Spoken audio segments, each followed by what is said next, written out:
Hi family, and thank you so much for watching this video. Your support is much appreciated. If you haven't yet subscribed, please hit the subscribe button and share with all the women in your network. The content of this channel applies to all women, especially young women, even men. So thank you to all the guys that have already subscribed. In today's video, I'll show you the value of having support and belonging. As I share my story, you will see why you must never give up on yourself.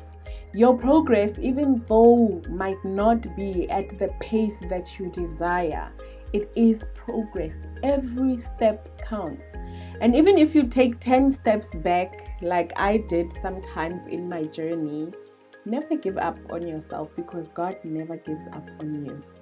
In my last video, Lover of My Soul, I spoke of an encounter that I had with God that led me to making a decision to commit to God. You would think that after this I became the model Christian. No, well, at least not immediately. It took almost 2.5 years since that encounter for me to get to a point where I could see changes in my behavior, changes in my habits, and changes in my attitudes. Let me tell you what happened from 2018 until when I moved to Cape Town. I'm not sure if I mentioned this in the previous video, but when I was telling you about the encounter in that video, I was living in Johannesburg. I had been in Johannesburg for about 6 years at that time. I had left home when I matriculated and I studied in Davao, and then I just started working and living in Johannesburg since then. So during this encounter, I make a decision. We're going to commit to God. Yay! Best decision of my life. The one positive action that I took to support that decision was I started attending church consistently. I, however, didn't tell anyone that I was saved. I kept the same friends and continued doing everything I was doing before I made the decision to commit to my relationship with God. There was, however, a difference. I could feel and I knew that what I was doing was wrong. My conscience was clear and it was loud. I didn't get joy anymore or satisfaction from my habits. There was a sense, almost like a sadness, that overcame me when I found myself in compromising situations. On Sundays, I continued attending church. I would respond to a salvation altar call and tell myself that I'm going to be a good girl. From now on, I would succeed only about till Wednesday, because I was focused on work during the week. As soon as Thursday came and the invitations for going out came in, I would cave in, and from Thursday until Sunday it would be as before.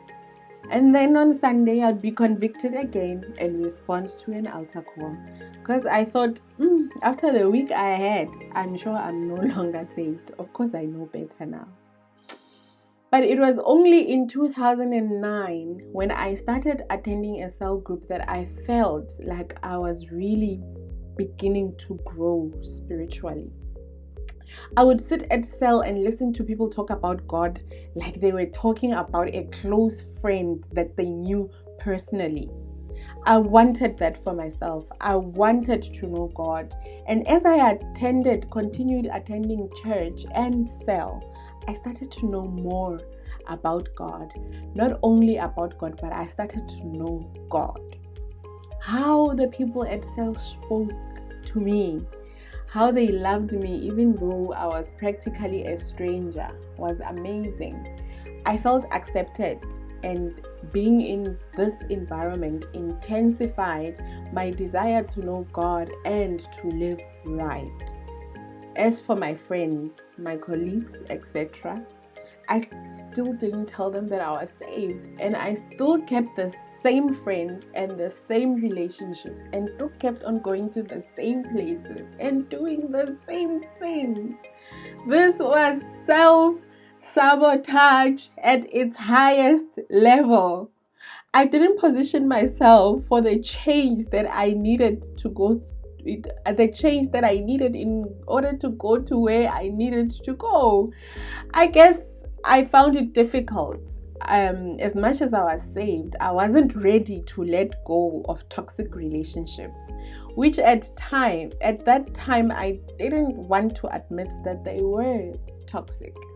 I knew the people I hang out with weren't about to change, and once we had different interests, the relationship would end. So I just kept quiet. Fortunately for me, God probably saw that this daughter of mine, she is going to continue to self-sabotage and delay my plans for her life. I'm going to take her out of this environment. That was the very thing that I needed to make progress. Late in 2009, I went to an interview for a position that was meant to be in Johannesburg. The interview went very well. At the end of the interview, the exec that was interviewing me says, "Wow, I love you so much and you would be a great asset to this organization, but not for this position that I just interviewed you for. There's actually a team in Cape Town where I think you will be a perfect fit. They don't exactly have a vacancy that is available, but I am sure we can create one for you." Naive me.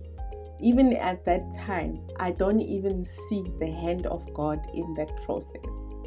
I see adventure, I see excitement, and I see a chance of starting over. I never had any ambitions of moving to Cape Town, but I thought, hey, why not? The worst thing that can happen is that I won't like it. And if I don't like it, I will come back to Johannesburg. I know I won't struggle to find a job anyway. That's how confident I was in my abilities career-wise.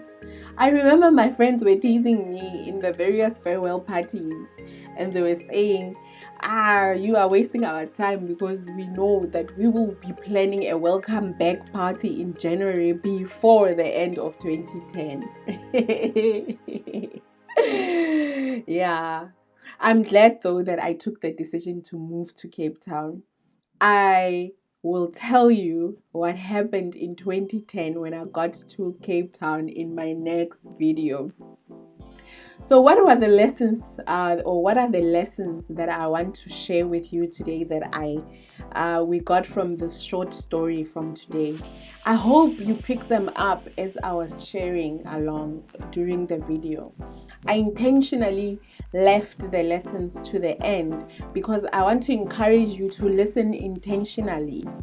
I want you to be intentional about picking up similarities, picking up lessons as I'm sharing my story. So see as you listen what you can relate to and what you are learning as I share my story. Lessons with you from the story that I told you today. The first one is regarding encounters with God. You will have encounters with God, and these will signify big shifts on your path. But don't park there. Don't just celebrate an encounter and take no action. Sometimes an encounter is only enough to propel us to take the next right step. Desire more encounters throughout your journey with God. And when God shows up, act on His instructions, act on His guidance. Don't only desire to have encounters and do nothing when God comes and shows up and gives you instructions for your next step. The second thing is that change is a process. To be more specific, salvation is a process. Not everyone who gets saved has a supernatural, immediate 180-degree shift. And if it doesn't happen that way for you, it doesn't mean you are any less saved. Don't doubt that salvation works if you don't experience it in a drastic, immediate way. You are saved. You don't have to respond to countless altar calls like I did. Mercy. You are saved. Remember, you are spirit, and when you become born again, your spirit is saved, and your body sometimes will take time to get used to the new you, but you are definitely saved. I talk more on this concept of you being a spirit, having a soul, and living in a body in my first word growth journey video that is titled How to Become Born Again.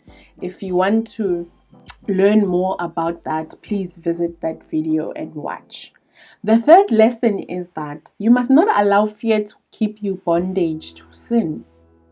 One of the reasons I didn't tell anyone or my friends or my colleagues, even my family members, that I was saved, it was the fear of letting go of toxicity, if there's such a word. But you know what I mean. It was the fear of letting go of toxic relationships, letting go of toxic habits, etc. I made a good decision to become saved and to commit to Christ, but I kept myself in prison of sin because of fear. So, do not allow fear to hold you bondage to sin. The last lesson from today's story is that no woman is an island. We all need support. We all need someone to hold us accountable. For me, it was only when I started attending cell that I started aligning myself to people who shared the same values and same beliefs as I. And that is really when I really started seeing dramatic or great growth in my spiritual journey. So, whatever decision that you make about your life, whichever path you choose to take, align yourself with similar or like-minded people. You can only get as good as the company that you keep. So, you don't need to do it alone. Find someone that can help you. Those are the 4 lessons that I wanted to share from today's story. If you picked up any other lesson from today's part of my story, or there is a part of the story that resonates with you, please leave a message in the comment section. It will be interesting to see what different people observe from the same story and what we learn from the same story. And if you share, it means I can learn and someone else can learn. So please do comment in the comment section. Sunday is Women's Day. So happy Women's Day to all the women in advance. Till next Thursday, you are loved, you are precious, and you matter to God. I am a South Africanist and I am doing it for SA.